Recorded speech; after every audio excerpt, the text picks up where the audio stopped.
سورۃ الشورى کی آیت نمبر 38۔ الحمدللہ وکفی وسلام علی عبادہ الذین اصطفی، خصوصاً علی سید الرسل وخاتم الانبیاء وعلی آلہ واصحابہ الاتقیاء۔ اما بعد فاعوذ باللہ من الشیطان الرجیم، بسم اللہ الرحمن الرحیم۔ والذین استجابوا لربهم واقاموا الصلاة وامرهم شورى بینہم ومما رزقناهم ينفقون۔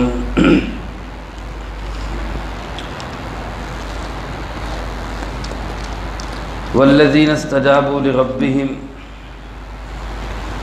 اور وہ لوگ جو اپنے رب کی ہر بات کو قبول کرتے ہیں، وَأَقَامُوا الصَّلَاةَ، اور نماز قائم کرتے ہیں، وَأَمْرُهُمْ شُورَى بَيْنَهُمْ، اور ان کے اہم معاملات آپس میں مشورے سے ہوتے ہیں، وَمِمَّا رَزَقْنَاهُمْ يُنْفِقُونَ، اور جو کچھ ہم نے دیا اس میں سے خرچ کرتے ہیں۔ بس ادھر بیٹھ جائیں۔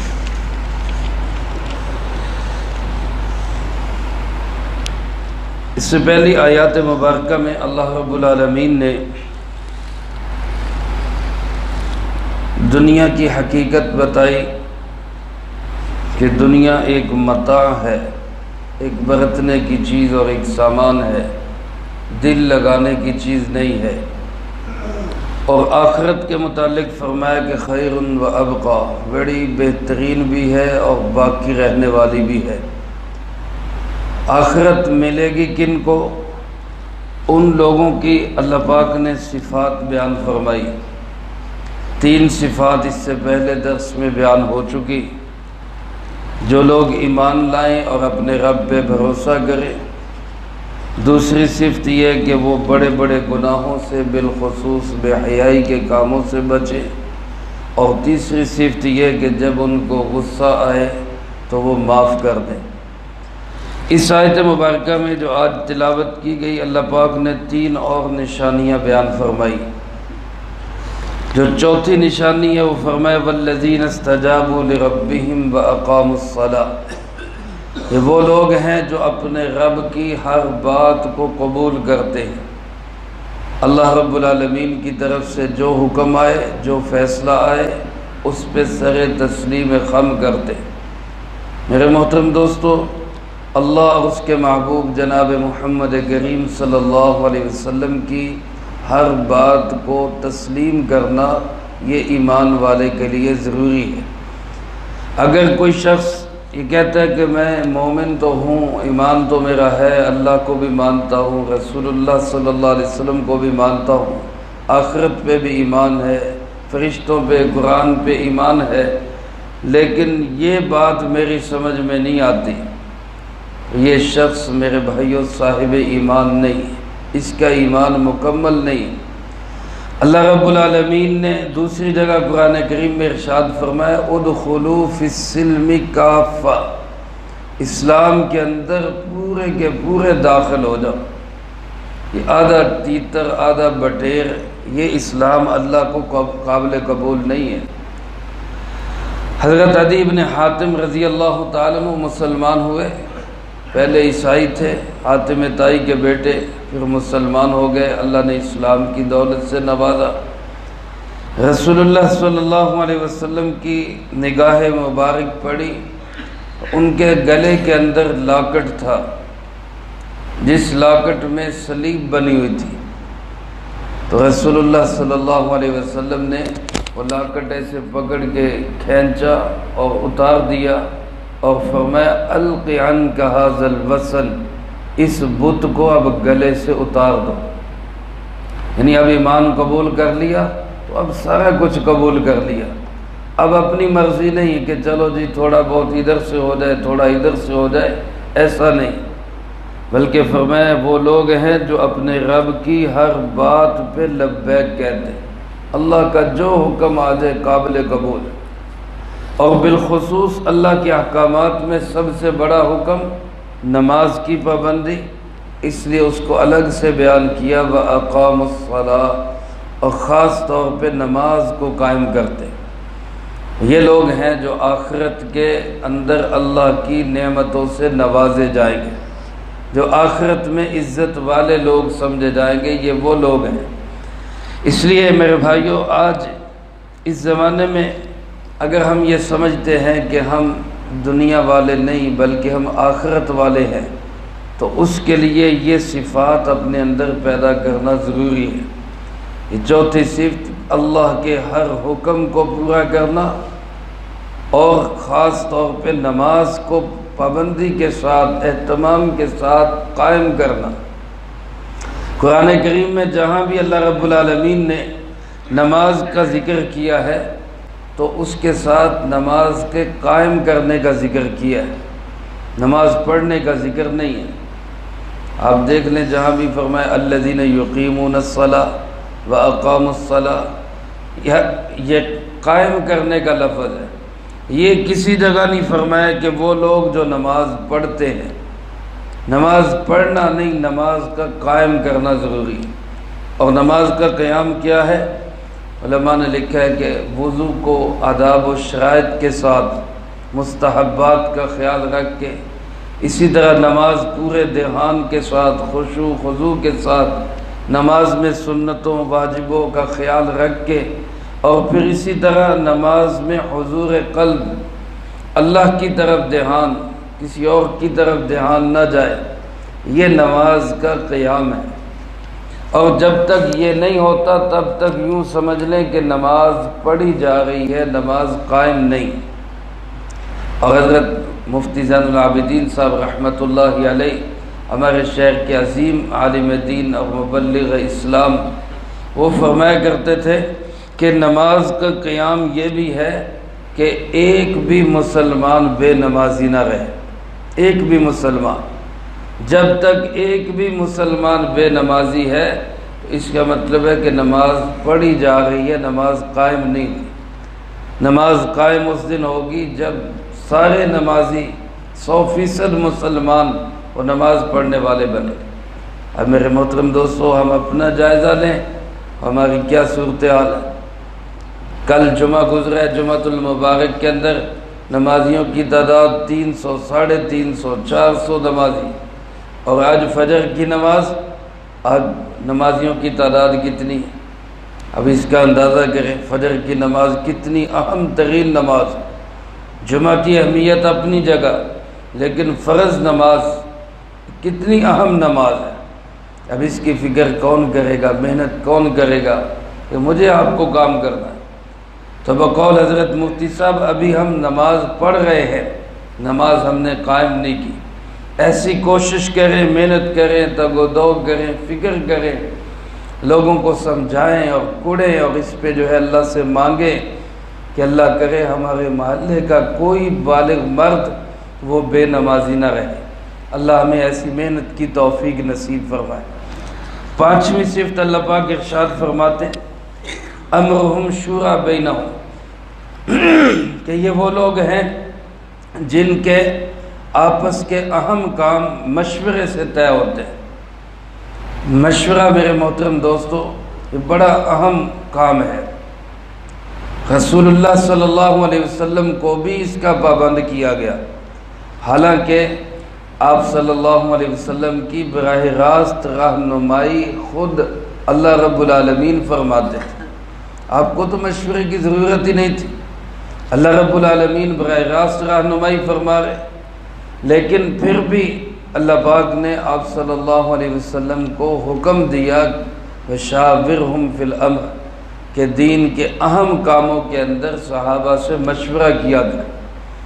مہمات کے اندر اہم کاموں کا اس لیے کہہ رہا ہوں کہ امر، علماء نے لکھا ہے امر کہتے ہی اس کام کو ہے جو اہم کام، جو کام اہم نہ ہو، معمولی سا کام ہو، اس کو عربی زبان میں فعل کہتے ہیں۔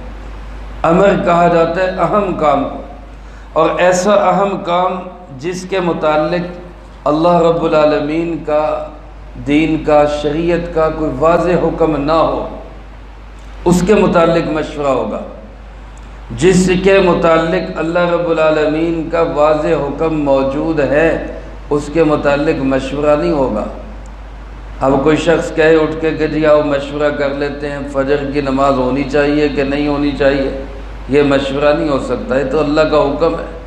کوئی شخص اٹھ کے کہے جی مشورہ کر لیتے ہیں، جی قربانی ہونی چاہیے کہ اس کے علاوہ ویسے صدقہ کر دیں، یہ تو اللہ کا حکم ہے قربانی کا، اس پہ مشورہ نہیں ہو سکتا۔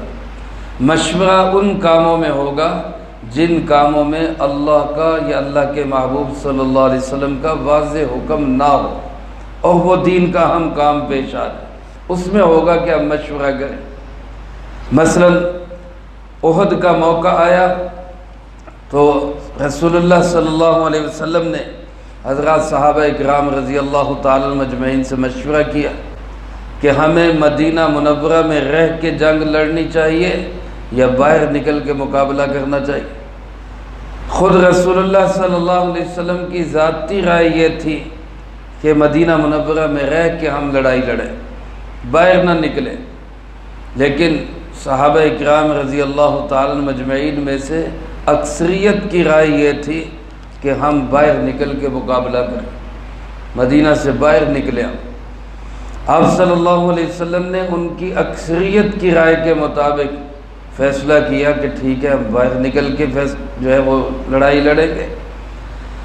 اور پھر آپ گھر میں گئے جنگ کا لباس پہننے کے لیے، ادھر صحابہ اکرام جو نوجوان صحابہ جن کی رائے زیادہ تھی کہ باہر نکلنا چاہیے، ان کو بڑے بزرگوں نے کہا کہ تمہیں اصرار نہیں کرنا چاہیے تھا، تم رائے دے دیتے، فیصلہ رسول اللہ صلی اللہ علیہ وسلم کرتے، لیکن تم نے اصرار کیا کہ جی نہیں باہر ہی جا کے لڑنا ہے، تو یہ ٹھیک نہیں کیا۔ اب رسول اللہ صلی اللہ علیہ وسلم گھر سے باہر تشریف لائے تو ان سے کہو کہ جی آپ جو فیصلہ فرمائیں ہم اس پہ راضی ہیں۔ تو صحابہ نے عرض کیا کہ جی آپ جیسے فرمائیں۔ آپ نے فرمایا اب میں نے جنگ کا لباس پہن لیا ہے اور اللہ کے نبی کے لیے اجازت نہیں کہ لباس پہننے کے بعد پھر اتار دیں، اب ہم باہر جا کے لڑیں گے۔ تو گویا مشورہ بھی کیا، ان کی رائے کے مطابق فیصلہ بھی کیا۔ اس سے پہلے میرے محترم دوستو، اسلام سے پہلے جو نظام تھا وہ تھا شخصی نظام، وہ تھا ایک بادشاہی نظام، جس کے دل میں جو آ گئی اس نے کہہ دیا اسی پہ عمل ہونا ہے۔ اسلام نے سب سے پہلے مشورے کے نظام کو زندہ کیا، اور یہ ایک جمہوریت ہے کہ جو بات اکثریت والے، جو بات زیادہ لوگ کہتے ہیں اس کے مطابق عمل کیا۔ یہ سب سے پہلے گویا جمہوریت کے اصول اسلام نے دیے، لیکن یاد رکھیں اسلام میں ایسی جمہوریت نہیں ہے جیسی جمہوریت مغرب کے اندر، یورپ اور امریکہ کے اندر ہے، کہ جی لوگ چاہے جس ذہن کے بھی مالک ہوں وہ جیسے کہہ دیں بس ویسے فیصلہ ہوگا۔ اسلام کے اندر مشورہ بھی کن سے لیا جائے گا؟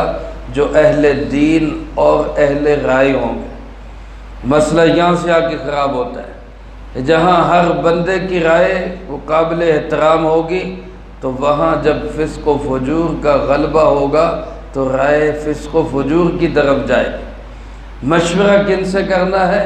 اس کے متعلق رسول اللہ صلی اللہ علیہ وسلم نے فرمایا اہل حل و عقد، صاحب رائے، دین کی سمجھ رکھنے والے لوگ، ان سے مشورہ کیا جائے، ان سے رائے لی جائے۔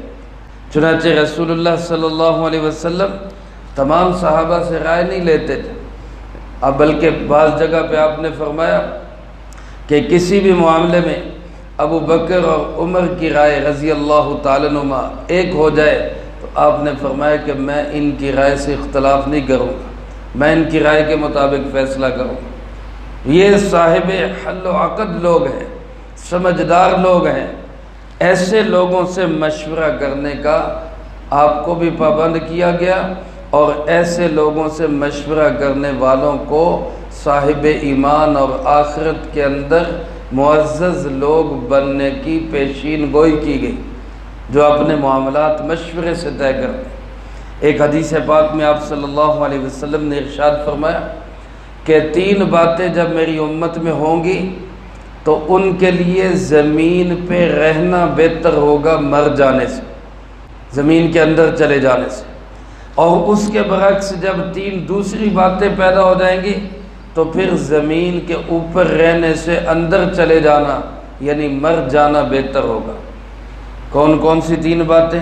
آپ نے فرمایا اذا کان امراؤکم خیارکم، جب میری امت کے اندر حکمران بہترین لوگ ہوں گے، میری امت کے حکمران بہترین لوگ ہوں گے۔ اور بہترین لوگ کون ہیں؟ اس کی وضاحت بھی خود رسول اللہ صلی اللہ علیہ وسلم نے فرمائی کہ خیرکم من تعلم القرآن وعلم، تم میں بہترین لوگ وہ ہیں جو قرآن سیکھے اور سکھائے، یہ بہترین لوگ ہیں۔ تو دونوں احادیث کو ملائیں تو خلاصہ کیا نکلا کہ جب میری امت کے حکمران قرآن پڑھنے پڑھانے والے لوگ ہوں گے، قرآن سیکھنے سکھانے والے لوگ ہوں گے، اہل علم علماء، یہ میری امت کے حکمران ہوں گے۔ اور دوسری چیز فرمایا وَأَغْنِيَاؤُكُمْ سَمْحَاؤُكُمْ، میری امت کے مالدار لوگ سخی ہوں گے، مال کو خرچ کرنے والے ہوں گے۔ اور تیسری چیز فرمائی وَأُمُورُكُمْ شُورَى بَيْنَكُمْ، جب میری امت کے لوگوں کے کام مشورے کے ساتھ طے ہوتے ہوں گے۔ جب یہ 3 باتیں پائی جا رہی ہوں گی تو فرمائے کہ ظہر الارض خیر من بطنہا، ان حالات میں امت کا زمین کے اوپر رہنا اندر جانے سے بہتر ہے، یعنی زندہ رہنا مر جانے سے بہتر۔ لیکن فرمایا جب اس کے برعکس 3 کام ہو جائیں، اذا کان امراؤکم شرارکم، جب تمہارے حکمران تمہارے بدترین لوگ ہو جائیں، شرارتی قسم کے لوگ وہ تمہارے حکمران بن جائیں، اور اغنیاؤکم بخلاؤکم، تمہارے مالدار لوگ کنجوس ہو جائیں، وہ مال خرچ نہ کریں، دین کے کاموں پہ خرچ کرنے کے لیے دم گھٹے۔ اور تیسری چیز فرمایا وَأُمُورُكُمْ إِلَى نِسَائِكُمْ، تمہارے معاملات تمہاری عورتوں کے سپرد ہو جائے، مشورے سے طے ہونے کی بجائے معاملات عورتوں کے ہاتھ میں آ جائیں۔ تو فرمایا کہ فَبَطْنُ الْأَرْضِ خَيْرٌ مِّن ظَهْرِهَا، پھر ان حالات میں زمین کے اوپر رہنا اندر چلے جانے سے بہتر، اندر چلے جانا بہتر ہے، یعنی مر جانا بہتر ہے زندہ رہنے کی بجائے۔ آج میرے بھائیو اگر ہم اپنے حالات کا جائزہ لیں تو رسول اللہ صلی اللہ علیہ وسلم کی اس فرمان کے مطابق، اس حدیث کے مطابق گویا ہمارے لیے اب مر جانا بہتر ہے کہ حکمران بدترین قسم کے لوگ بن گئے، اور مالدار لوگوں کو دیکھیں تو عیاشی میں، بدماشیوں میں، غلط چیزوں میں تو مال و دولت بڑا خرچ ہوتا ہے، دین کے کاموں پہ خرچ کرتے ہوئے دم گھٹتا ہے، اور معاملات اکثر وہ خواتین کے سپرد ہیں، عورتوں کے سپرد ہیں۔ تو ایسے حالات میں آپ نے فرمایا فَبَطْنُ الْأَرْضِ خَيْرٌ مِّن ظَهْرِهَا، زمین کے اندر چلے جانا یہ زمین کے اوپر رہنے سے بہتر ہے۔ تو ہم کوشش کریں اپنے گھر کے معاملات بھی، اپنے اہم معاملات، حکومتی معاملات بھی وہ ہمارے مشوروں کے ساتھ طے، اہل شورا بنے ہمارے۔ یہ 5ویں نشانی۔ اور 6ٹھی نشانی فرمایا وَمِمَّا رَزَقْنَاهُمْ يُنْفِقُونَ، وہ لوگ ہیں آخرت والے، آخرت میں عزت والے، انعامات والے، کہ جو ہمارے دیے ہوئے میں سے خرچ کرتے ہیں۔ خرچ کرنا یہ بھی میرے بھائیوں بہت بڑی نعمت ہے، سخاوت اللہ کی بہت بڑی نعمت ہے۔ ہمارے پیارے آقا جناب محمد کریم صلی اللہ علیہ وسلم لوگوں میں سب سے زیادہ بہادر، کان اشجع الناس، لوگوں میں سب سے زیادہ خوبصورت، کان احسن الناس، اور لوگوں میں سب سے زیادہ سخی، کان اجود الناس، سب سے زیادہ سخی جناب محمد کریم صلی اللہ علیہ وسلم تھے۔ تو دل کی سخاوت کہ انسان دین کے کاموں پہ مال خرچ کرے، اور پھر یہ بھی نہ سمجھے کہ میں نے دیا ہے، بلکہ یہ سمجھے کہ مما رزقناہم، اللہ کے دیے ہوئے سے دیا ہے، میرا کوئی کمال نہیں۔ فرمایا یہ ہے صرف تو ان لوگوں کی جو آخرت میں نوازے جائیں گے۔ حدیث پاک میں آتا ہے کہ جو آدمی سخی ہوتا ہے، السخی قریب من اللہ، یہ اللہ کے بھی قریب ہوتا ہے۔ وقریب من الجنہ یہ جنت کے بھی قریب ہوتا ہے، وقریب من الناس یہ لوگوں کے بھی قریب ہوتا ہے۔ اور جو فرمائے کنجوس اور بخیل آدمی ہوتا ہے بعید من اللہ، اللہ سے بھی دور، وبعید من الناس لوگوں سے بھی دور، وبعید من الجنہ جنت سے بھی دور، اور جہنم کے قریب ہوتا ہے۔ اور سخی کون ہے اور کنجوس کون ہے؟ علماء نے لکھا ہے کہ جو فرائض بھی پورے نہ کرے یہ انسان کنجوس ہے۔ زکوٰۃ فرض ہے، فرض زکوٰۃ ادا ہی نہیں کرتا، یہ کنجوس ہے۔ صدقۃ الفطر واجب ہے، صدقہ فطر ادا ہی نہیں کرتا، یہ کنجوس ہے۔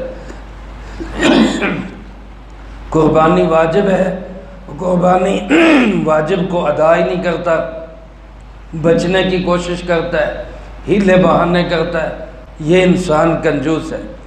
اپنے بیوی بچوں پہ خرچ کرنا، بہن بھائی اگر نادار اور محتاج ہے ان پہ خرچ کرنا، ماں باپ اگر مستحق ہیں ان پہ خرچ کرنا، یہ ذمہ داری ہے۔ وفی اموالہم حق للسائل والمحروم، تمہارے مالوں میں حق ہے، سائل کا بھی محروم کا بھی، مانگنے والے کا بھی حق ہے، جو نہیں مانگتا لیکن بیچارہ مجبور ہے اس کا بھی حق ہے۔ اب ایک انسان یہ حقوق ہی پورے نہیں کر رہا تو یہ انسان کنجوس ہے۔ اور جو انسان یہ فرائض اور حقوق پورے کر رہا ہے اور دین کے کاموں میں خرچ کرنے کا جذبہ رکھتا ہے یہ انسان کنجوس نہیں۔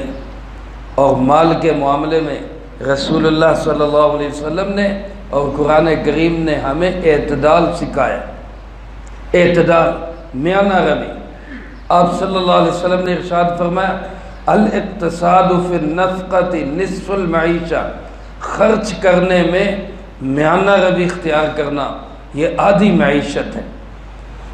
یعنی اسلامی معیشت کا دار و مدار وہ کس پہ ہے کہ انسان خرچ کرنے میں میانہ روی اختیار کرے، یہ بھی نہ ہو کہ بہت زیادہ کھلا ہاتھ کر لے اور یہ بھی نہ ہو کہ بالکل ہاتھ کو تنگ کر لے، فرائض واجبات ذمہ داریاں پوری کرے اور اس کے ساتھ ساتھ بے حیائی فوش فضول کاموں پہ خرچ کرنے سے بچے۔